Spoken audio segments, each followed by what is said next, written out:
Takot akong humarap kasi baka ma-judge ako. At the time na kumakanta ako, nakakita ko sa mukha nila na may factor na medyo nawi-weirduhan. Mga platforms na Dali music lang ha, streaming. lalaglag na yung tuluha ko eh.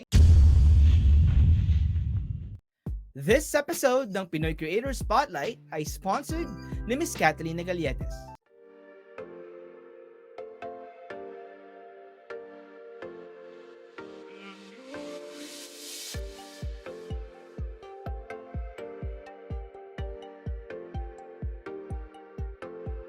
Cooking videos ba ang hanap mo? Matutong magluto ng palabok, Japanese rice balls at laksa fried rice. Visit and subscribe sa channel ni Miss Catalina Galletes.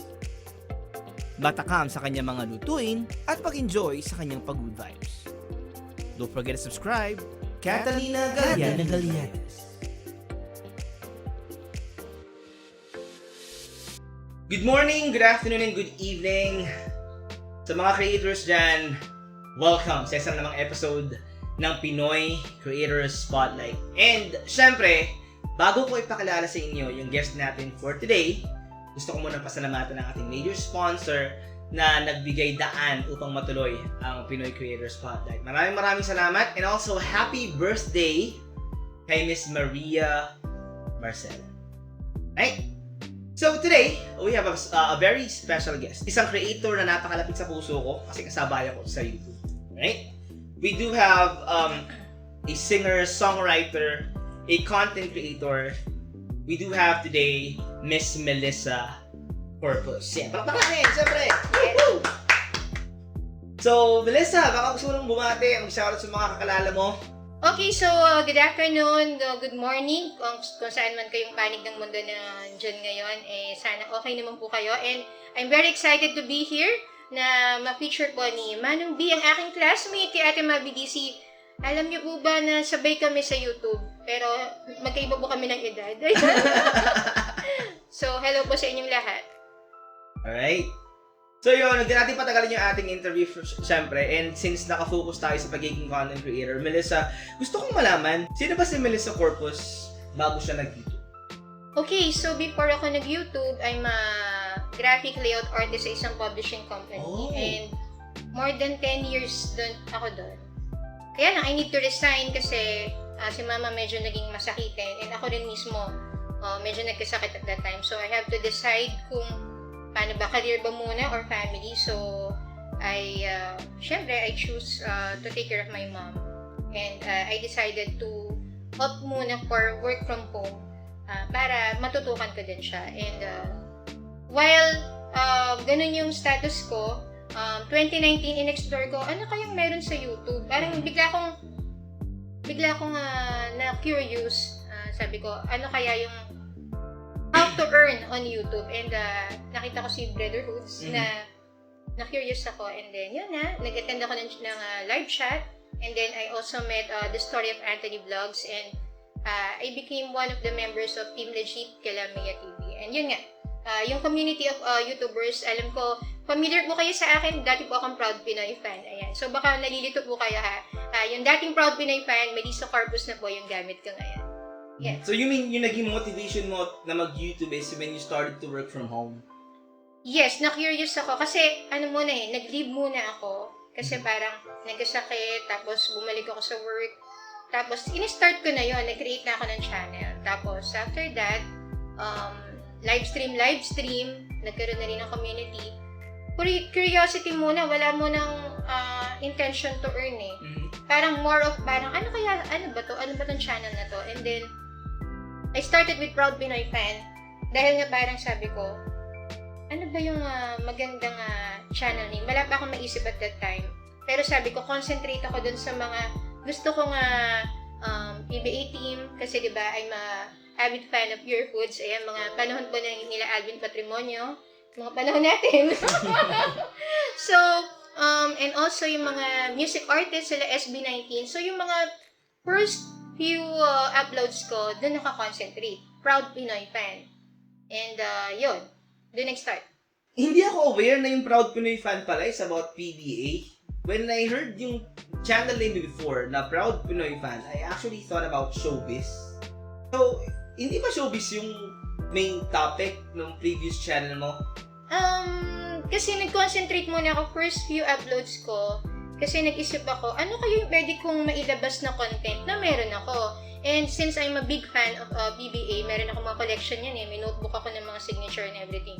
Sabi ko, yun muna i-upload ko. So, I started with ganung content. So, 3 videos yun na magkakasunod. At ito yung isa sa mga popular videos ko.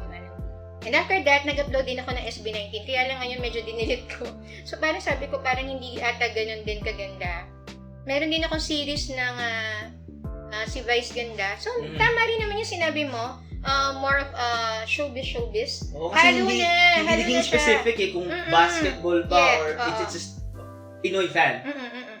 So, yun pala yung reason. And ang pagkakaintindi ko talaga nga is that Proud Pinoy Fan is more about showbiz news updates. So, nag-upisa pala talaga yon sa hilig mo sa basketball at sa PBA. Yeah.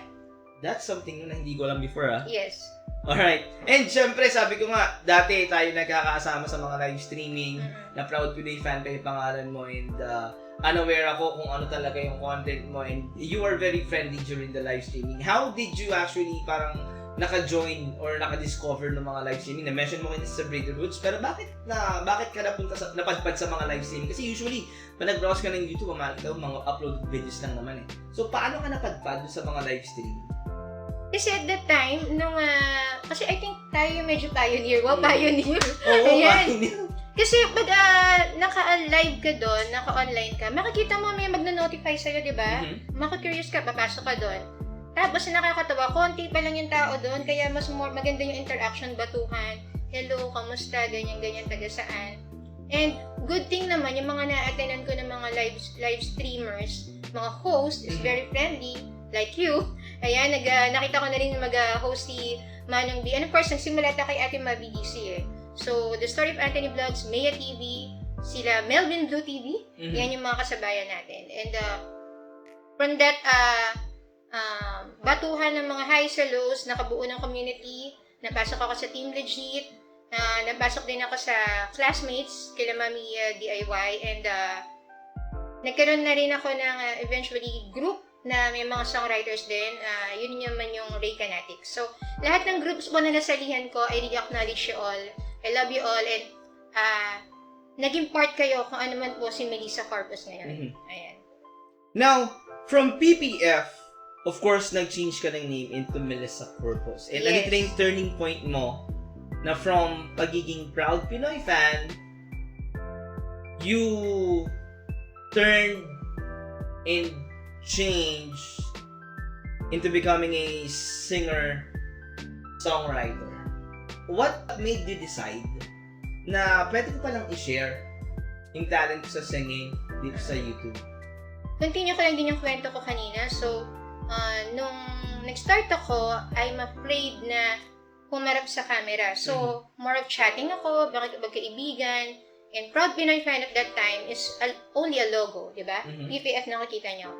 Kasi nga, nung umattend din ako ng isang live stream ni Sir Melvin Blue TV, sabi ko doon na takot akong humarap kasi baka ma-judge ako dahil if you can see, meron akong physical disability. I have inborn Bell's palsy na very rare kasi karamihan sa nakikita natin na may Bell's palsy is mga nahihipan ng hangin, di ba, nati-therapy. Pero in my case, I was born with this. And medyo mahirap yung paglaki, pero nung kabataan, medyo maraming tuksuhan. And sabi ko nga, nung in-enter ko yung YouTube, takot ako na ma-judge din. Although, matatanda na tayo, di ba? At yung mga nag-YouTube is mas open na, mas open-minded. Pero, at the same time, takot pa rin ako na yung hindi nakakakilala sa akin or hindi ko common friends, baka maging iba yung impact sa kanila. Pero, nagkamali ako kasi yung first time ko mag-try mag-live stream with the help of the group of Maya TV, Team Legit, sobrang buhos sila. Parang, nandito kami, Ate Melissa, ganyan, Ate PPF, ang tawag pa rin nila sila sa akin is Angel Locsin kasi kaboses ko daw si Angel Locsin. I'm not sure if, na ano nyo. So, the support is there and nag-start na akong kumanta-kanta. Kasi, di ba sa atin, kailangan natin mag-ipon ng 1,000 subscribers and 4,000 watch hours. And that's sobrang haba nun.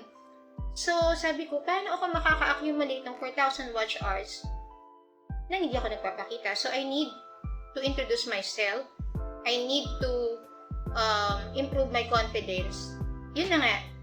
Ang ginawa ko nun, nakaka-attend ka sa akin, Manong B, diba? Kumakanta-kanta ako, guess the title. So from there, nakagain ako ng madaming friends, and habang tumatagal na kumakanta ako, na-enjoy nila.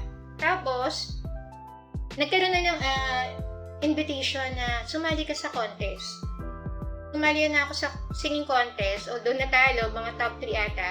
Yung second na sinalihan ko is with... Can you tell me what is the name of the contest? Yung una mo sinalihan? Was it with Through the Asia Diaries? No, may isa pang nauna. Basta ang second peak nung pag-join ko ng is yung kay Through the Asia Diaries.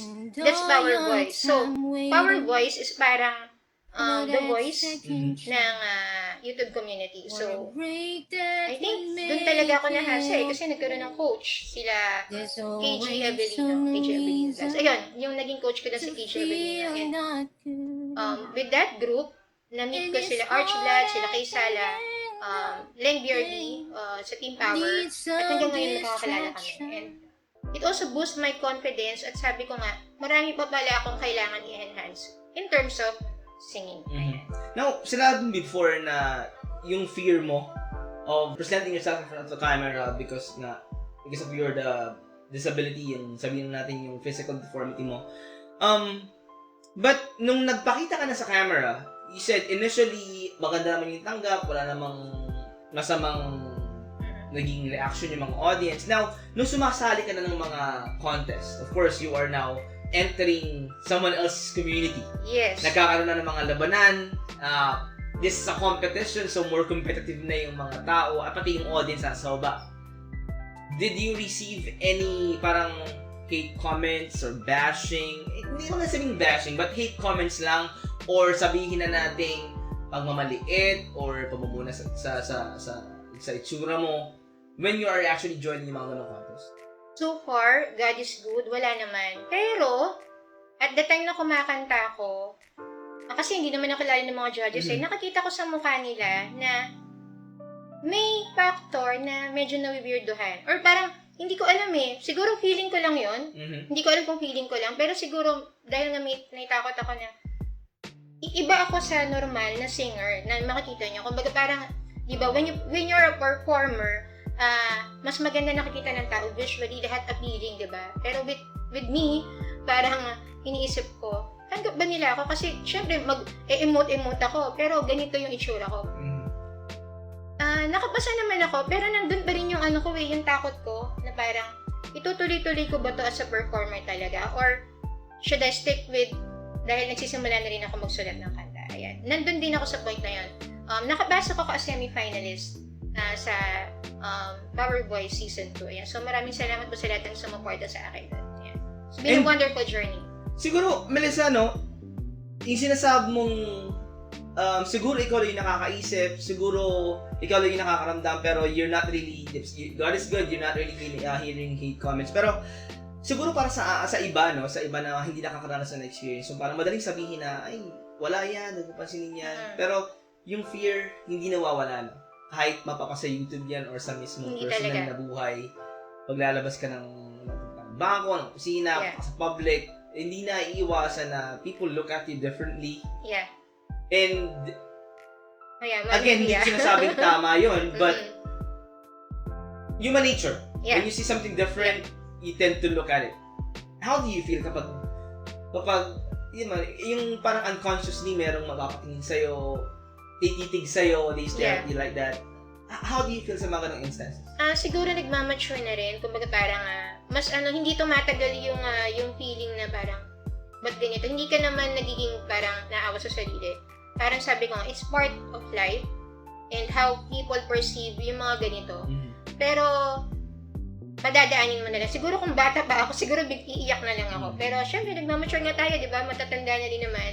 And yun, malilipasin mo lang talaga. Kumbaga parang, pag-pray mo na lang na, okay, si God na bahala sa'yo. Minsan may mga ganun ako. And siguro yun nga, we finally accepted na Yeah. it's human Yes. nature. Yes. Hindi naman ibig sabihin na masama yung intention nila. It's just that Oh. maybe they're parang curious or surprised.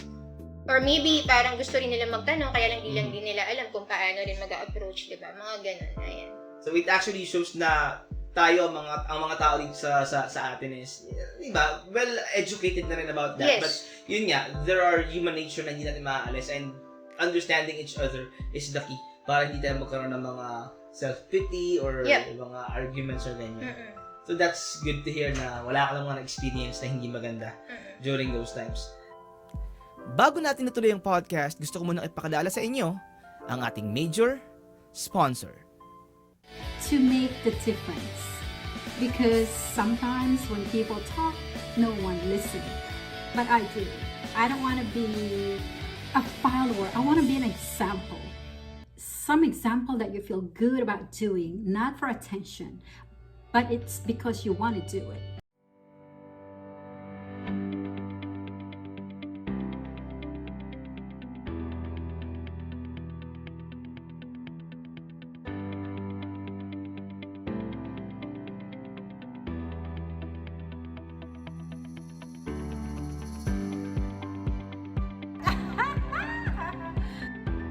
Most of my lingerie are like Barbie dolls.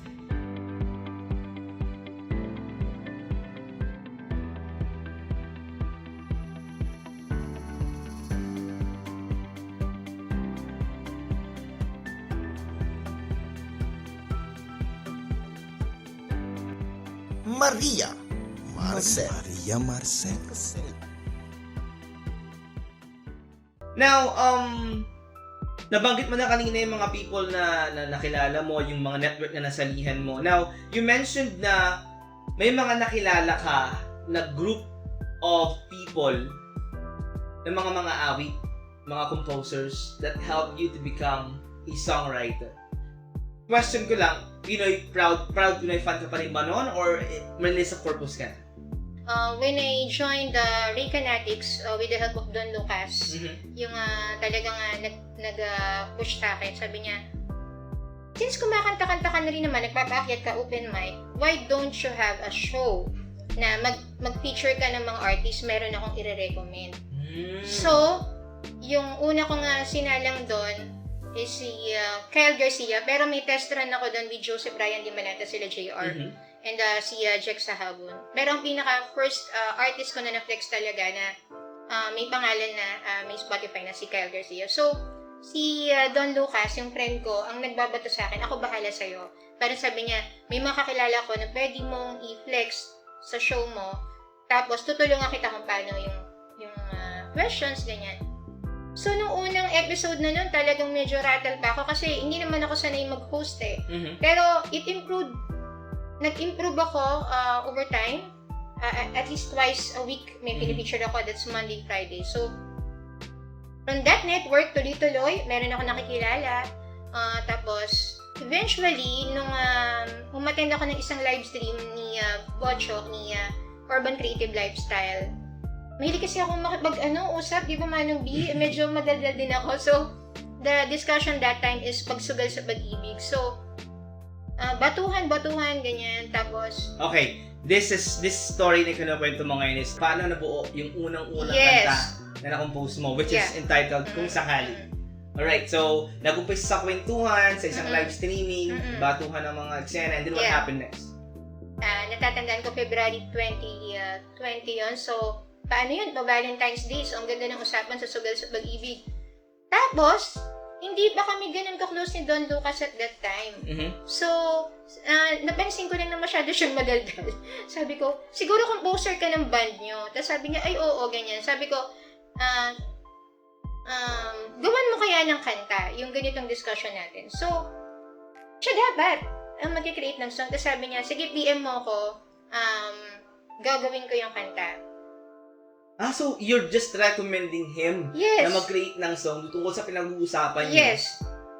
But then he told you to reach him out?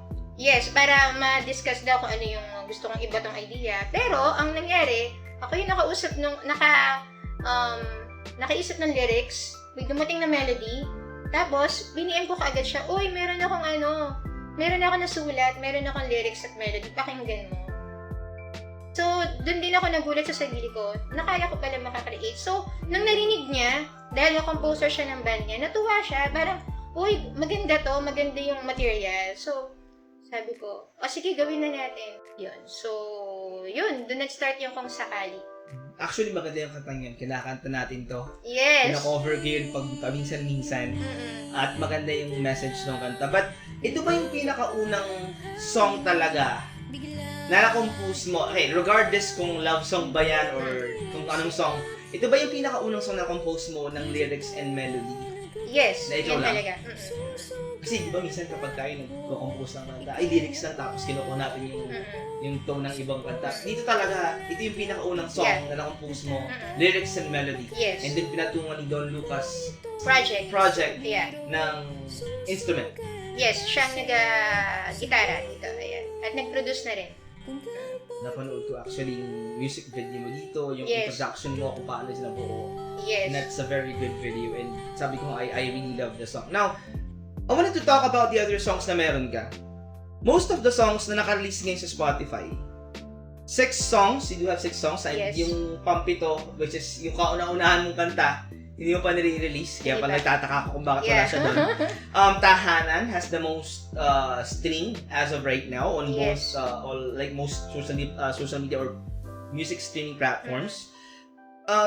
We do have 3, sabi ko 3 yung love song na nandito. Isang heartbreak song, isang kanta para sa ama mo, yung Kumusta Ka sa Langit, Yes.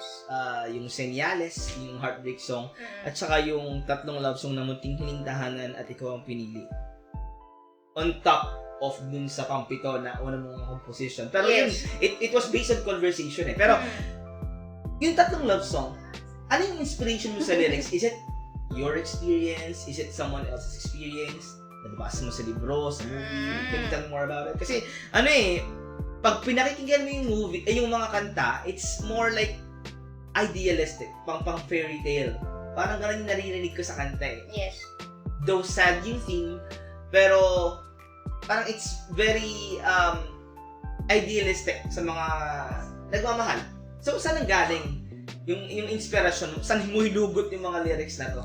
Ayan. So, iba-iba rin kasi Manong B. When I compose a song, minsan na-inspire ako sa, kakakausap ko lang ng isang songwriter. Kasi, most of my songwriter friends, ewan ko ba, parang may magnet ba ako or something. They like to share their songs to me. Parang, uy, pakinggan mo to. And then, kapag nakapakinig na ako ng kanta nila, ako mismo, bigla ako na-inspire. Parang, uy, teka lang. Parang bigla ako na-inspire sa sinulat mo. Parang, pakinggan mo tong verse na to. Yun yung nangyari sa Tahanan. Yung Tahanan na wedding song, kakatapos ko lang kumausap kay Princess Sunny Gianan, si Sunny. Tapos, may share siya love song. Sabi ko, Sunny, parang may nabuo ako. Parang, na-inspire ako dun sa ginawa mong song. Ito yung dumating sa akin. Parang, minsan ganun man ang BM. Minsan naman meron akong nakakompose na song after ko manood ng isang pelikula, ng series. So, iba-iba. And, Meron ba sa 3 ito na galing sa experience mo? the heartbreak song, Senyales, syempre, at one point in our lives, magmamahal ka, masasaktan ka. Not exactly the whole story of the song, pero meron ako in-inject doon. Hinugot mo from your own experience. Yung sana itatanong kong kasunod Yes. yung senyales eh. Kasi masyadong masakit yung senyales na ay, bibitaw na ba? Hindi ko alam. May uncertainty. Hindi ka sigurado kung ito na ba. May gusto ko ba talaga sa akin or wala. Parang ganun kasi dating ng kanta. And ito pala yung sinasabi mong uncertainty or sinasabi mong song na meron nang galing sa'yo. Ay, konti. Yeah, oo. Marami pa ako actually ng songs na nasa YouTube na medyo masasaktan talaga kayo. Biglang paalam, huling tagpo, One Step Closer. Actually, kung titingnan nyo, sabi nga sa akin ng ibang songwriters, Ugot Queen, parang sinasabi nila Moira. Pero hindi ko alam kung bakit dun talaga ako nalilinya. Siguro nga, So, mga sad songs, no? Yes. Na nagpapadurog, hindi naman durog ng puso, pero nagpapaluha sa'yo. siguro, babalikan ko lang din yung aking mga influences. Mula pagkabata man, mahilig ako sa kumanta, mahilig ako makinig ng music. I grew up sa Project 3 kasama ng mga pinsan ko, mga tita ko, mga pinsan ko nagka-choir. Mga tita ko pagising pa lang sa umaga, ang tugtugan, Barry Manilow, Whitney Houston, yung mga meron bang love. Her name is Lola, she was a show, mga ganyan. Mga Barry Manilow na somewhere down the road. So, growing up, na-expose ako sa different kind of songs. Tapos doon ako na-hook talaga sa love songs. So, I think my heart, yung puso ko talaga, mas dumidikit talaga sa mga love songs. Even yung mga favorite artists ko, sila Moira, sila Kyla, sila Kizzy, Eric Santos, mas more of mga ballads talaga. So, kaya siguro yung nakakompose ko rin na kanta is more of ganong tema. Although, meron ako mga inihahandang new song sa inyo next year na medyo pop. Uy, abang-abang ko Sabi kasi ng mga followers ko last time sa FB page ko, parang masyado na raw sila nasasaktan. So, pinapakinggan ko naman sila. So, next year po, more on happy songs tayo. Ayan. Ito, sorry kung mababalikan ko, iisa Yes. ko yung mga kanta mo kasi pinakinggan ko to eh. Mm-mm. Kumusta ka sa langit? Yeah. A song for your dad. Okay. Tama ba? Yes. Kumusta ka sa langit is a song I composed last year. Ang target ko niyan is ma-release ko siya April, birthday ng papa ko April 5. Pero, parang nirelease ko ata siya parang March na. Last year na nalagay ko na sa YouTube yan. Pero hindi ko rin inakala kasi na talagang yung pag susulat ko ng kanta, eventually ilalagay ko na siya sa digital stores, i-release ko siya. And itong nag-release na ako ng mga songs, sabi ko, iyahabol ko to dapat sa All Souls Day. Though hindi nga siya nangyari kasi masyadong masyadong malapit sa kabit lang. So, nirelease ko siya November pa din. So, maganda rin naman yung feedback ng mga tao. So, again, maraming salamat. At kahit pa paano, sana na-help kayo ng song para you continue to remember your departed loved ones. And sobrang, kapag pinakinggan ito ng mga listeners, ewan ko, sabi nila para daw akong umiiyak dun sa song. Kasi nung nirecord ko siya, yun talaga din yung feeling na nilagay ko dun. Sabi rin kasi ng arranger sa akin na huwag mong madaliin yung pag-record. Hayaan mong yung emotion mo, you're at the peak of your emotion when you record it. Kasi nga, it's very personal to me. And I think na-deliver ko naman siya kung ano yung gusto kong atake dun sa song. Ayan. And So, maraming salamat. How was your relationship with your dad? I mean, kasi, di ba, for you to write a song for him, I mean, I believe, naniniwala ako na yung relationship is very good. Yes, oo naman. Sobra. Ang papa namin is our hero. Although he's a driver sa company, hindi siya sinasabihan na driver lang because he provided for us itong bahay na to. Kundi dahil sa kanya sa pagsusumikap niya ng ilang taon, he provided for our studies and lahat-lahat. Ang papa ko kasi very hindi siya materialistic. Kahit yung sinasabihan namin na mag-upgrade siya ng phone, hindi talaga, hindi yan bibili. Minsan nga, magkukuha pa yan ng phone para lang hulugan niya para ibigay sa amin. Ganun siya katindi. Tsaka yung values niya na naituro sa amin na irespeto mo yung mga tao, mula kung president man yan, kung janitor man yan, the same way you want to be treated. Iba yung tinuro niyang values. And sobra, mahal ko yung papa ko. And naku, pang MMK yung story namin, pero hindi ko na yun ikakwento. Mama, wag kang magkakamit! Bawal mag-comment! Yung values na tinuturo sa amin and kung paano namin dapat mahalagahan yung education yun.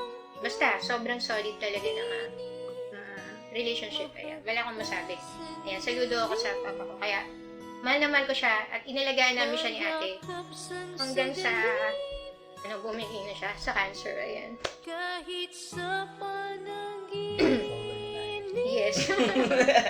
Ayan. Ito, gusto kong balik last song na lang. Kasi nga sabi ko, isa ko yung song mo kasi Isa-isay natin I yung love song it natin para itong paborito ko, the last one na paborito ko talaga. Sabi ko nga, nung una ko marinig yung kantang Kapit Lang. Napaiyak ako. It was very comforting na parang you're trying to comfort me. Yes. Hindi ko alam but meron ka bang pinaglaanan ng kantang to? Are you like thinking of someone, specific person when you wrote this song? Ayan. Kasi, nung sinulat ko yung kantang yan last year, at dahil of pandemic pa rin, Tapos, dati nabibigyan ako ng work from home. Pero at that time, parang tinigil. Mas pinrioritize nila na bigyan ng work yung mga in-house artists. So, medyo nalungkot ako kasi nawalan ako ng work. Tapos pandemic pa. Tapos hindi tayo masyadong pwedeng lumabas. Tapos at that time, medyo madalas yung sakit ng likod ni mama. Sabay-sabay ko siyang iniisip. Di ba parang minsan nakakapraning yun? Doon ko nasulat yung kanta na malapit ka na. Ayan. Ayaw kami. Hindi, actually, kung maririnig nyo guys, yung kantang kapit lang, I highly recommend na pakinggan nyo. Ilalagay ko yung link sa description. But, alam mo yung pag narinig mo yung song, and then, meron kang dinadala. Not really dinadala na sobrang bigat, but if you, di ba, lahat naman tayo may problema. Lahat tayo meron dinadalang bagay na parang minsan wala tayong mapag-sharean or hindi natin ma-share sa iba. When I heard the song, sabi ko parang, comfort ako ni Melissa nang walang nang hindi niya alam, hindi ko alam kung unconsciously or unaware siya, pero comfort niya ako. Na parang after nung song, sarap pakiramdam ko na naiiyak ko na, nailabas ko na yung problema, kaya ko to. Diba? Yes. Kapit lang. So, wala ka talaga pinag-anhang specific person para lang talaga sa pinagdadaanan mo during that time. Yun, si mama din kasi at the time, mas sumasakit yung likod niya and may episodes din siya nang nahihilo. So, parang yung utak ko nun parang rumbled na parang sabi ko, ako lang din nag-aalaga, parang sabi ko, wag kang susuko, it's for myself. Wag kang hihinto sa sarili ko rin. At the same time, it's for mama.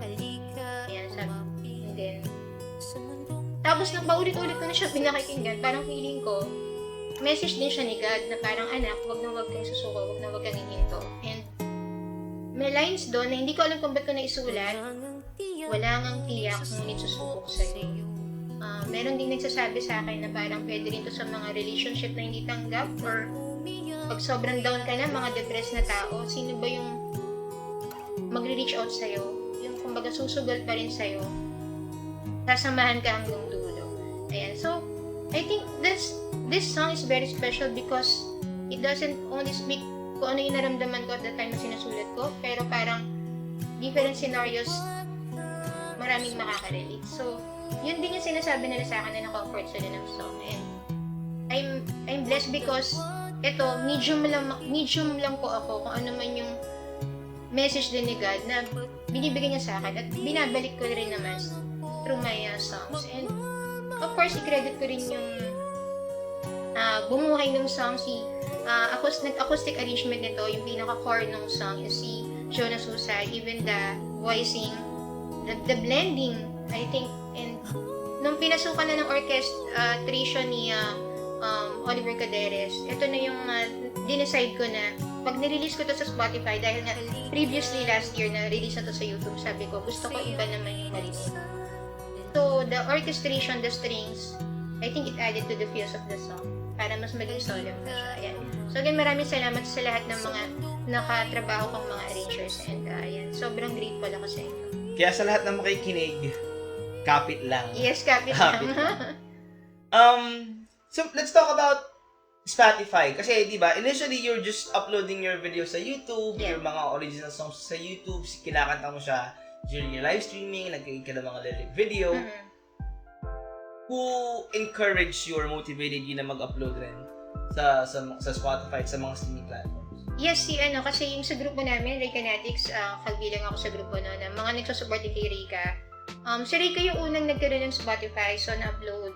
Tapos sumunod si Kaloy. Sabi ko, uy, ako rin, makisali ako. So, tinulungan ako ni Sir RJ Tiongson. Ayan.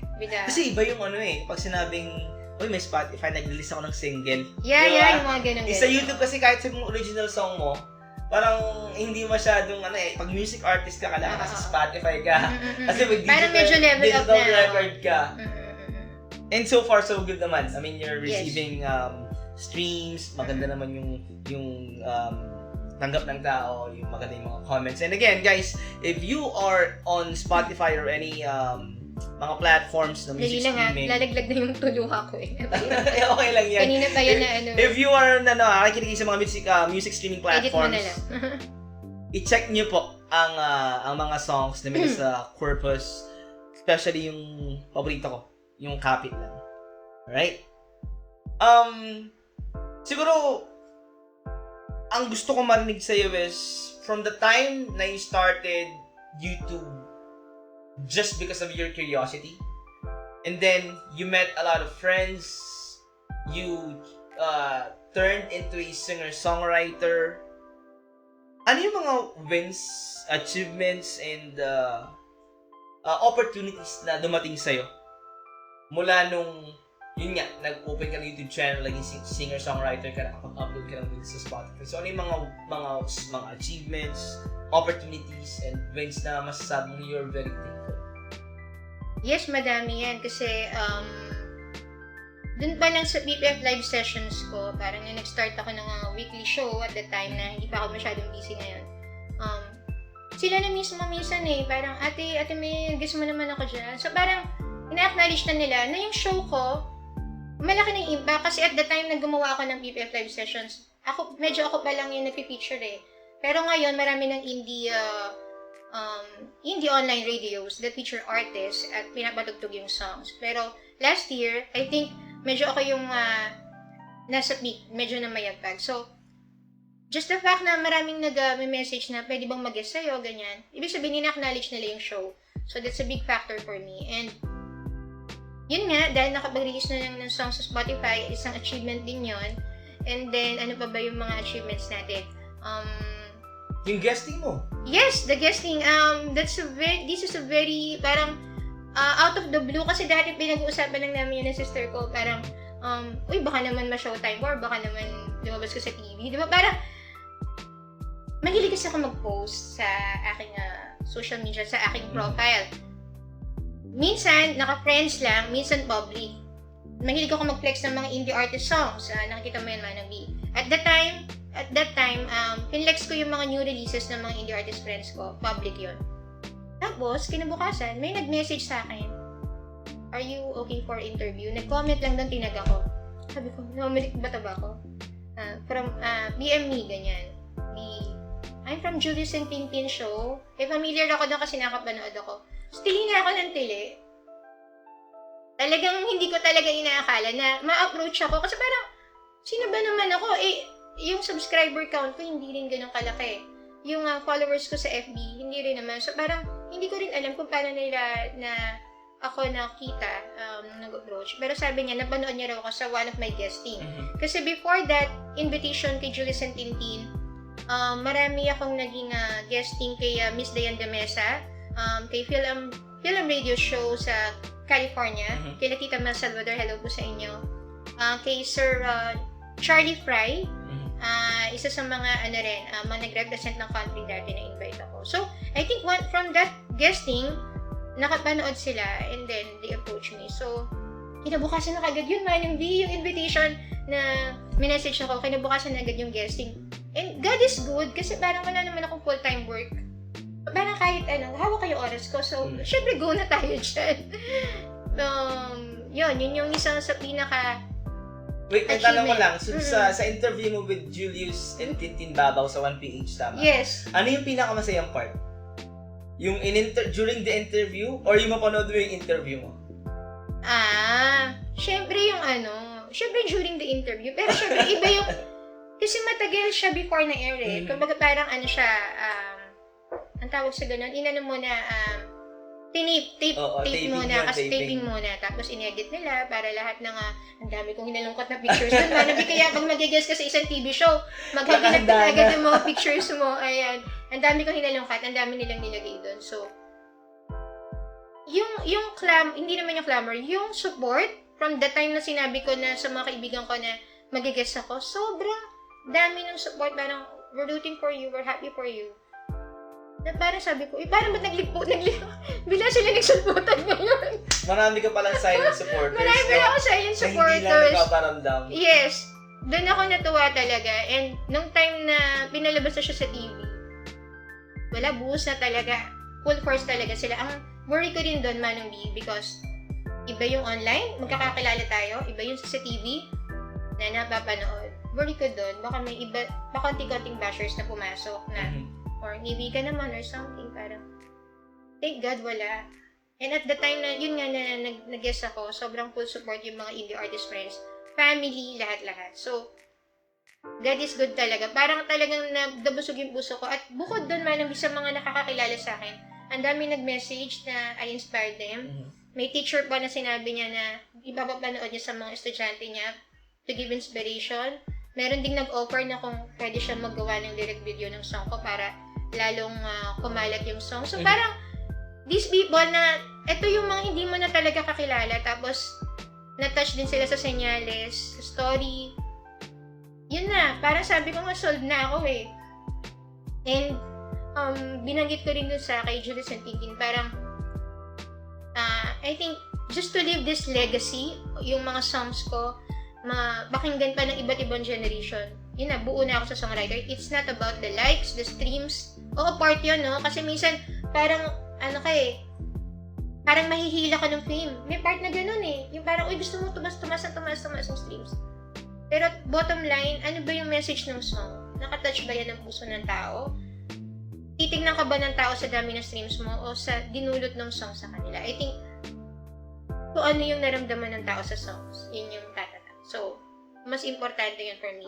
Big blessing na lang na kahit pa paano, yung tahanan ngayon sa Boomplay is nasa 430,000 streams na Wow. sa big feat kasi sa mga indie artist community namin, ako lang yung medyo nakapasok doon. So, hinihila ko rin sila. Sabi ko, magkaroon tayo ng isang playlist para mag-push din.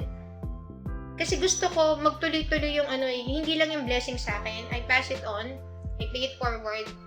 And yung mga tumutulong na Spotify curators sa akin, sa indie community, shoutout ko lang sila Sir JT of Thoughts and Notion, Motion Sickness, sino pa, J Project, DJ Kevin, madami pa yung mga nag-a-add ng songs ko sa kanilang mga playlist sa Big Boost.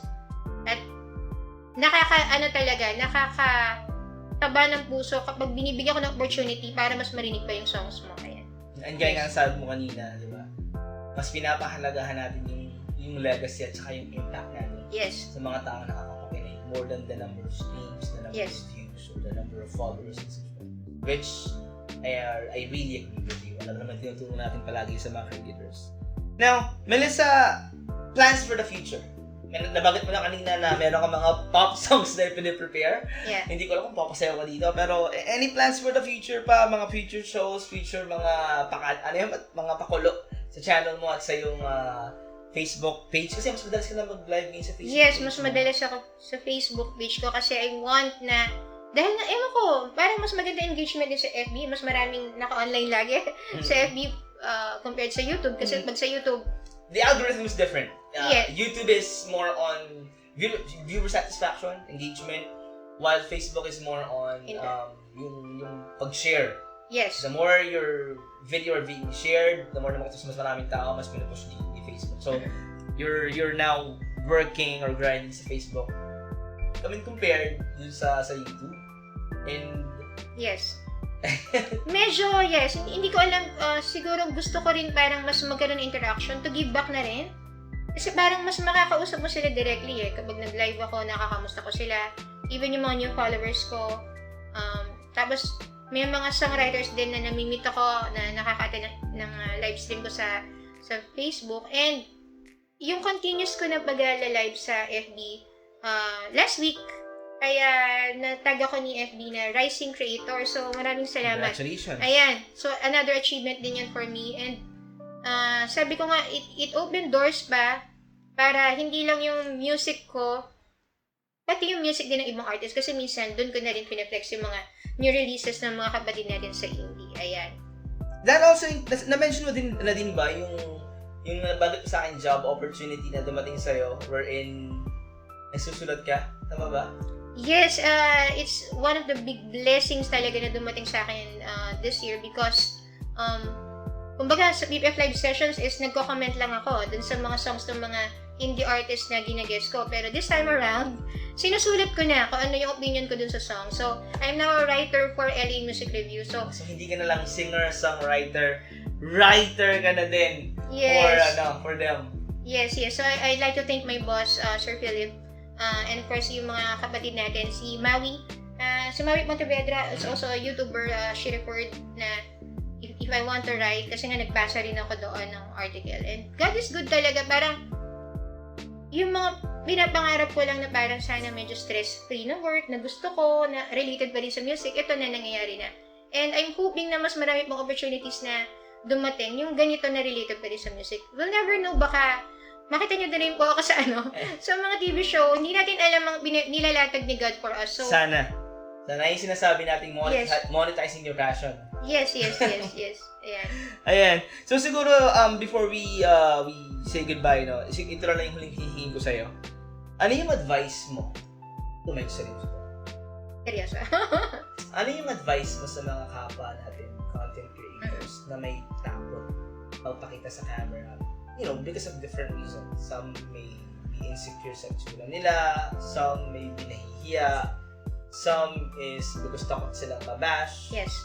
What is your advice as someone who came from that point na merong takot na sa camera, to encourage them to be them in front of the camera, introduce themselves to the world? Magsa-start kasi yan sa decision eh. Kailangan mo mag-decide kung ano ba talaga yung purpose mo, ba't ka nag-YouTube. And how can you introduce yourself sa followers mo kung hindi ka magpapakita, kung hanggang boses lang. So, i-open mo rin yung sarili mo, parang dahil nga nandito na tayo sa social media, parang open book na rin tayo eh. So, parang siguro yung iba, meron silang takot na parang mag-mausgan sila. Pero kung totoo ka sa sarili mo, wala ka naman tinatago, di ba? Makikita ng tao yun eh. Di ba? If it's your passion, kung ano man yan, gawin mo lang.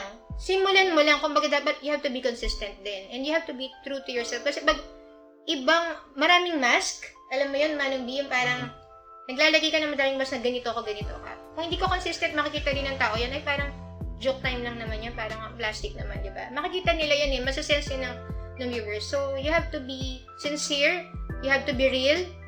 And nakita nyo naman ako, guys, di ba? Parang yung journey ko, I hope my story will inspire you na kahit may inborn bells palsy ako, I choose na ituloy-tuloy itong pag-social media, pagla-livestream to inspire. And whatever purpose na binigay sa inyo ni God, kung bakit nyo pinili mag-YouTube, may purpose kasi yan. Hindi lang yan to earn money. Meron yan laging deeper calling.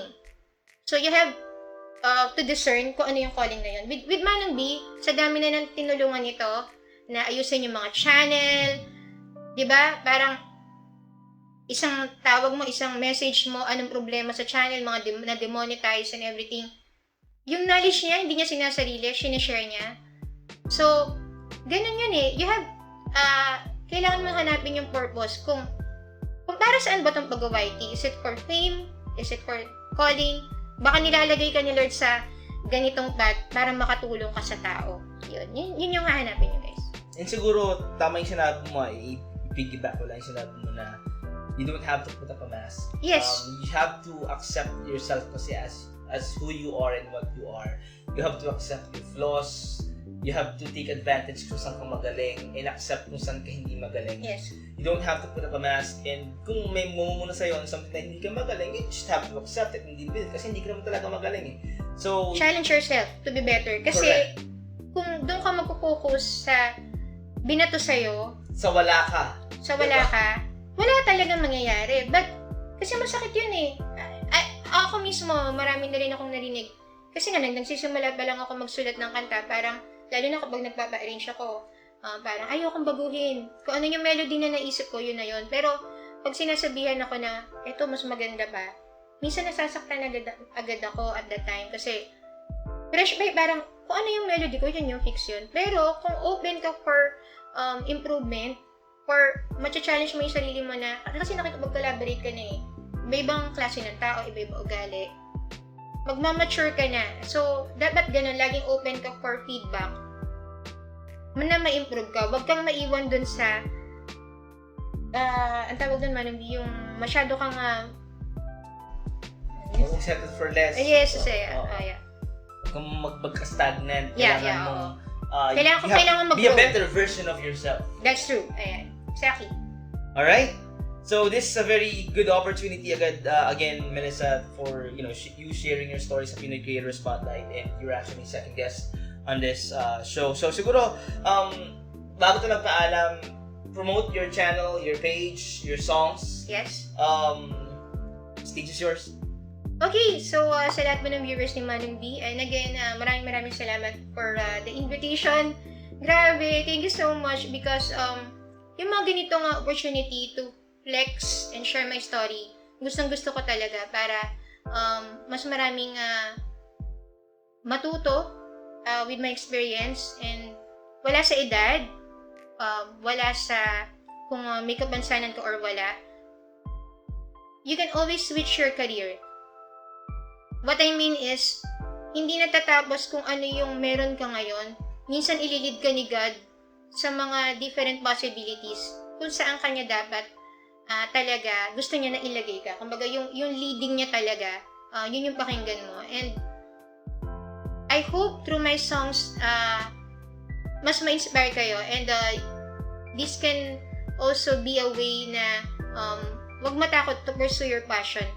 Kasi ako, wala na ako sa calendar, pero I'm sticking with my passion, and you just have to stay focused and better yourself para mas maging mabuti. And of course, please do follow me on my social media pages. Of course, sa Spotify, Melissa Corpus. Melissa Corpus Music sa FB page. You can also follow me on Twitter, sa Instagram, Let's Be Friends. And saan pa ba? Sa mga music streaming platforms. Music streaming platforms, stream my songs on Spotify, Boomplay, YouTube Music, Apple Music, Deezer, Tidal, and you can also see me co-hosting every second Friday of the month at Sky Music FM. Nagko-co-host na rin po ako doon. May show kami doon na bagong tunog sa Sky FM, and later tonight, mamaya, meron akong show for that. So, sana masuportan niyo po ako. Madalas ako mag-live stream sa FB. So, I hope I can also see you guys there. And magbabalik po ang BFF live sessions. Abangan niyo po. Baka makapag-feature na rin po ako ng mga mainstream artists. Yan ang bago kong gustong gawin. Mainstream artist na yung baka pwede kong ma-invite. Ayan. Alright. So again, maraming salamat, Melissa Corpus. It's really nice meeting classmate in person, and also for giving the opportunity to share your story sa ating mga content creators. And again guys, mabalik po ang ating Pinoy Creator Spotlight sa susunod na linggo, so sana maabangan nyo. Maraming salamat.